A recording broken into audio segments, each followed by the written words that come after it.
These are the directions for the skyjacking simulation.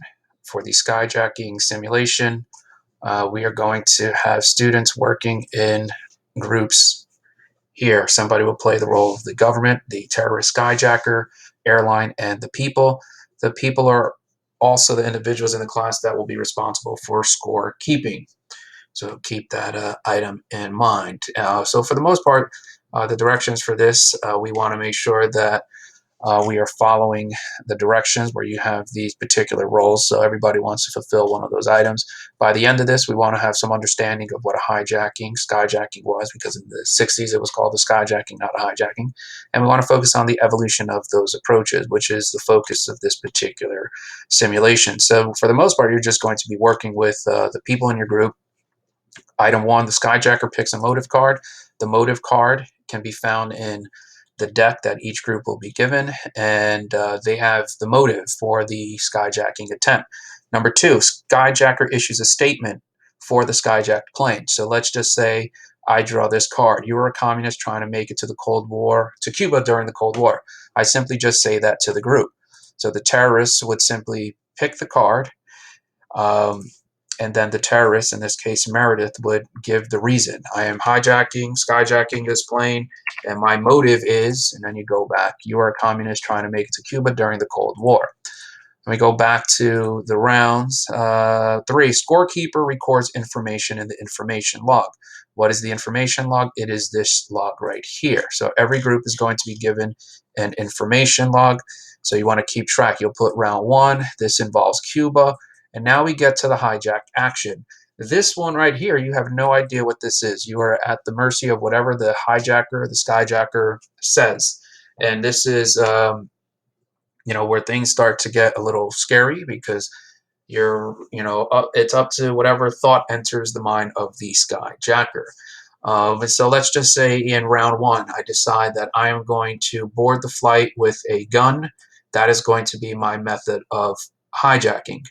The government has to respond. So we go back now to the person playing the role of government, and in this case, it's Taylor. So Meredith has just declared her motive. She's using a gun. And at the end of the round, or after that declaration, government has to do something. So what can government do? Government can say, okay, well, we are going to have all of our passengers go through a security. We're going to develop not radar, screening. And that additional screening now comes at a cost up to the airline. So if you are the airline, you need to figure out a way, because the airline is the one with money. They need to figure out how they're going to pay. So let's just say government comes up with this policy of screening. So now the airline loses money. What should the people be doing? Well, the person recording, the person also playing the role of the people, the passenger, they need to think about the issue. And in this case, it seems to be just additional screening. So I don't really see much. They probably will be not angry. They will be happy that they actually are doing something. But as you'll see as you continue to play this game, uh, they're going to come up with some pretty interesting things. So let's just say the hijacking action is, like I said, a gun. We know that the 9/11 hijackers used box cutters. And so the box cutters, that was something that government really, somehow they were able to get that on the plane. They also were able to use mace. So if the government did not have a policy, let's just say mace, box cutters and mace. If government didn't have a policy prior to round 2 that says no mace on board of a flight, now the skyjacker has complete reign. So what should happen here is, by the time we get to round 3, I would hope that the gun, the box cutter, and the mace is not allowed. Why? Because government should have responded. So for the most part, all that's happening is you're coming up with a method for the skyjacking, and then government should be responding. Government should be creating a law.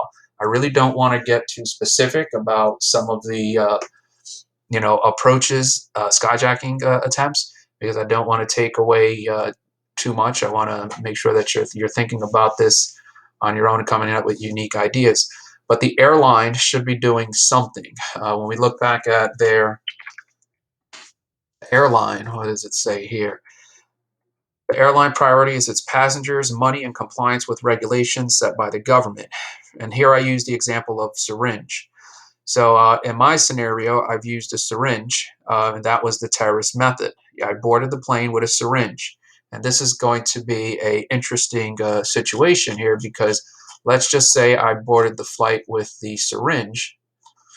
What are you going to do as government? If you're the government, um, can you just flat out say we are going to ban all syringes? So let's just say, again, I used a gun, I used a mace, and now I'm using a needle, a syringe. Well, the government has to respond to that. So let's just say the government comes up with policy that says no more syringes aboard the flight. Well, that's going to be a cost to the airline. And I don't know what the people are going to do because the people, let's just say, part of my medication, I need to have a syringe on me at all times. Are you going to ban that? Are you now going to put the syringe in the hands of the flight attendants? So now flight crews have to get training on how to administer, medication through a syringe to passengers, and that's where this stuff gets complicated. So I'm not going to say anything additional on this because I don't want to take away any other solutions or methods that you have. So for the most part, the terrorist is going to go first. They are going to give their method, and then government has to come up with a policy. The policy should be rooted in preventing this attack from ever occurring.